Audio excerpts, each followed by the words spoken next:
উদয়পুর নগরের রাজার একমাত্র রাজকন্যা ছিলেন মেঘলা।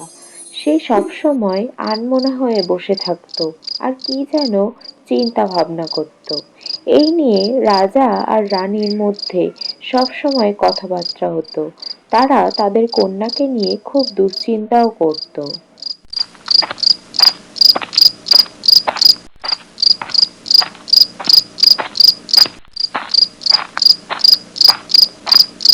কি রে মেঘলা, এত রাতে তুই এখানে দাঁড়িয়ে কি ভাবছিস? না গো মা, আমি সেরকম কিছু ভাবছি না, আসলে ঘুম আসছিল না বলে এখানে এসে দাঁড়িয়ে আছি আর চাঁদ দেখছি। কত সুন্দর না চাঁদটা!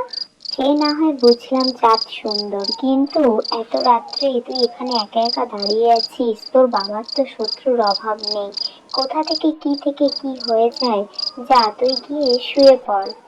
না মা, আমি এখন শোবো না, আমার একদম ভালো লাগছে না শুতে। আমি এখানে দাঁড়িয়ে দাঁড়িয়ে একটু চাঁদ দেখি। তুমি যাও, গিয়ে শুয়ে পড়ো। ওই কথা বললে হয়, আস্তে আস্তে শীত পড়ছে, এরকম ভাবে দাঁড়িয়ে থাকলে তোর তো ঠান্ডাও লেগে যাবে। যা, গিয়ে শুয়ে পড়। আচ্ছা ঠিক আছে, তুমি যাও, আমি একটু পরে গিয়ে শুয়ে পড়বো।